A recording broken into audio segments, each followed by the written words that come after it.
When you look back at your childhood, do you feel warmth or a quiet, confusing ache that you can't quite explain?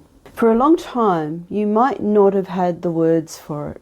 Just a feeling, a shadow behind your smile. Maybe you told yourself it wasn't that bad. Maybe you forgot entire chunks of it altogether. Or maybe you built a perfectly functioning life on top of something you've never dared to fully look at. And then one day, in therapy, in a random conversation, in the middle of folding laundry, a memory returns. A feeling tightens in your chest. Something clicks and you realize, oh, that thing I always brushed off, that wasn't normal, that wasn't okay, that wasn't love. This kind of realization can come quietly, like a tide rising in the dark, or suddenly like a dam bursting in your nervous system. Either way, it marks the beginning of something sacred, the truth finally making its way to the surface. And in the awareness, you are entering the beginning of your healing. I'm making this video because for many people, the realizations of the toxicity happen years, and in some cases decades, after the original occurrence or chronic micro-occurrences in their life. And those revelations can be confusing, angering, and deeply hurtful. If you are watching my videos, chances are you have, at the very least, an inkling of dysfunction in your upbringing. Memories may be emerging, insights may be forming, and my aim is to guide you in recognizing the signs in yourself so you can begin to forge a way forward. Realizing you had a toxic upbringing is like putting on glasses for the first time, but instead of clear vision, you're seeing the cracks in your own foundation.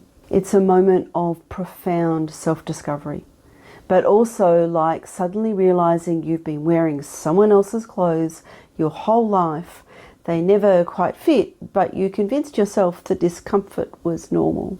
In this video, I'm going to look at signs that you are seeing the toxicity from your childhood. Everything I share here falls under the umbrella of internal relational capital, the emotional, psychological, and relational currency you build within yourself and bring into every connection you touch. Whether we're unpacking the deep conditioning of the false village, healing the emotional imprints of the mother wound, or stepping into the transformative practices of alchemical leadership, it all comes back to one thing: the strength of your internal relational world. This isn't surface level self-help or quick fix empowerment. This is about dismantling the inherited patterns that keep you stuck, reclaiming the parts of yourself that were shamed or silenced, and using that reclaimed power to lead in your family, your work, and in your own life from a place that's embodied, conscious, and deeply aligned. Because when your inner infrastructure is solid, every relationship, including the one you have with yourself, becomes a site for healing, clarity, and true impact. Before we dive in, it's important to acknowledge that a parent can display some traits of a matriarch wannabe or other forms of toxicity and still be loving, supportive, and contribute meaningfully to your life. These videos aren't about blame, they're about clarity. I share these patterns because I see them time and time again in my coaching practice. Subtle, often inherited dynamics that quietly shape how we show up in relationships, in parenting, and in our sense of self. The goal here is awareness, not accusation, so you can begin to untangle what isn't yours to carry and start healing the deeper roots. If any part of the matriarch wannabe dynamic resonates with you, whether as something you've lived through, witnessed, or found yourself repeating, I'd love to hear your thoughts. Sharing in the comments not only helps you process, but it may also give someone else the courage to name what they're feeling too. And if you're ready to go deeper, beyond insight and into meaningful change, I invite you to book a Mending the Mother Wound tarot-led coaching session.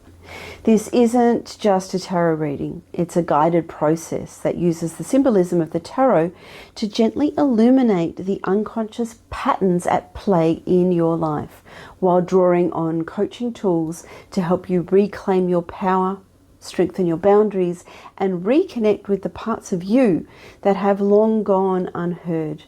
It's for those ready to break the cycle, not just understand it. I share the information in this and in all of my videos because I see you.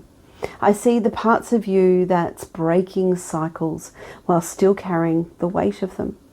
The part that questions, aches, and keeps showing up anyway. You're not invisible. You're not alone. I see your strength and I honor your healing. You see, I've traveled the path myself and helped many others do the same. You're not alone. You're healing. Also, a quick heads up. Some of what I share may land deeply and some parts might not feel relevant at all. That's perfectly normal. We each have our own story, history, and family dynamics. But here's the key. It's up to you to discern what's useful. Take what resonates and apply it with honesty and intention. And if something doesn't fit, don't dismiss the whole message. Just recognize that part might be speaking to someone else's experience. This work begins with recognition and it deepens with personal responsibility. Let's dive into the signs that you are seeing the toxicity for what it is. These signs aren't always dramatic. Sometimes they show up as subtle, everyday tensions, tiny frictions between who you are and who you were trained to be. Let's walk through some of them together. Number one, growing discomfort around family. You dread the family barbecue, not because of the potato salad, but because your whole body tenses like it's preparing for battle. You leave family gatherings feeling like you've just run a marathon, wearing emotional concrete boots. Those signs from your physical system are valuable insights. Often our physical system will give us signs way before our conscious mind is aware. June grew up in a toxic dynamic. Her family remained domineering into her adulthood. They projected onto her facts about herself and the world. As June gradually, step by step, gained a sense of herself, she grew increasingly uncomfortable with being around her family. Their projections felt like heavy and ill-fitting clothing. Her gut churned with impending family gatherings. June's gut knew that something was off way before her conscious mind knew. But what she did know was an increasing sense of impending dread at being around them. This realization was an important step in June's journey towards healing and a strong sense of self. Secondly, we have questioning your normal. You start to interrogate your own behavior, your own patterns, like a detective on a crime show. This is where you question all of your family patterns. Things like self-blame and guilt. Why do I feel like everything's my fault? People-pleasing. Why do I say yes even when my soul is screaming no? Perfectionism. Why do I feel like I'll never be enough unless I'm flawless? Or trust issues. Why does letting people in feel like handing them a grenade? Spoiler alert, these may not be just your personality. They might be defense mechanisms born in a war zone you were told was home. You see, when we grow up in toxicity, we develop coping or survival strategies, behaviors that become our norm. And as an adult, we can begin to realize that many of these behaviors work against us or no longer feel like our authentic self. That inner voice, it's not neurotic, it's awakening. Number 3, relationship red flags in your own life. This one's a kicker and a key to your awareness and healing. Often, the unhealthy relationship dynamics that you experienced or witnessed during your upbringing repeat in the same or similar ways in your own relationships. You catch yourself repeating your family's dynamics like a bad rerun. You may attract emotionally unavailable partners. You might become the overfunctioner, the fixer, the invisible one, or the exploder. And you're increasingly becoming aware that that's your pattern. You increasingly become aware that that's your conditioning. Number 4, you feel different, defective, or isolated. This could mean you feel different from the other members of your family, different from people outside of your family, or both. You might realize your family's way of operating is not typical or healthy compared to other families. You might realize that you don't operate in the world the same way the rest of your family does. Many describe this feeling as if they're a square peg trying to fit into a round hole. Lee always felt different. He tried his best growing up, but somehow he never saw the world in the same way as his family. He defended his sister when his mum stated that she was giving up on her. He felt compelled to plan strategies for protecting his physical safety, such as learning martial arts. He saw the hypocrisy all around him. When the impressions portrayed outside of the family were far different to what he experienced daily. He felt like he never really fit into his birth family. Yet, as he grew up, he also felt different to other family dynamics that he saw or heard about from other people outside of his family. It was isolating, saddening, and despairing. Early in Lee's healing journey, he mapped out the dynamics of his birth family, all of the toxicity that was normal growing up. The irony was, Lee always felt different, but in mapping the dynamics, he felt a self-appreciation that he never really aligned with the dysfunction. His difference, his isolation, was a testament to his strength and heartfelt core. Number 5, physical stress responses. As I mentioned in point 1, our physical bodies often give us signs that something's off, way before our conscious mind is aware. Common manifestations of this include migraines, gut issues, fatigue, back and joint issues, anxiety spikes before a family event. Your body remembers what your mind tried to normalize. Number 6, you have big emotions or no emotions at all. If you grew up with a matriarch wannabe or some other type of toxicity, chances are that you were never really taught to feel safely. The result is often emotional dysregulation. Now, you may find that your emotions either burst out like a dam breaking or disappear entirely like ghosts you were never allowed to name. This common sign wreaks havoc on the lives of adult survivors of toxic upbringings. Some have anger outbursts, some find themselves in tears regularly, some struggle to emotionally connect with anyone in their life. If you see yourself in these descriptions, this may be your emotions letting you know that you never learnt healthy emotionality during your upbringing. Ben walked through life in a kind of numbness. He felt like he was stuck in an emotional gridlock and a mental traffic jam, unable to move beyond his sense of detachment. When things occurred around him that would have raised emotions in most people, Ben felt little. Ben began to recognize the toxicity of his upbringing. He realized he had shut down emotionally at a very young age. The intensity of what he was exposed to overwhelmed his system. And so he had coped the only way he knew how, by disconnecting.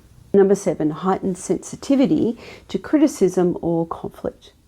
You may be becoming aware that even mild feedback feels like an attack to you, or conflict leaves you overwhelmed. It may be a sign of growing up under a matriarch wannabe or some other form of dysfunction. If criticism wasn't guidance, it was control. If disapproval was constant and conflict meant emotional punishment, not repair, your heightened sensitivity is a sign of the underlying dysfunction. Now, your system may be reacting as if every disagreement is a threat, because once it was. You're not overreacting, you're responding from old wiring. This sensitivity is a signal from your past and a sign it's time to create safety on your own terms. And lastly, number 8, boundaries go from terrifying to essential. The idea of saying no becomes very attractive. You start noticing just how often your boundaries were ignored, and now you're ready to lay down some new ones with absolute clarity. If you start to think, I don't owe anyone access to me just because we share DNA, that moment, that's sacred.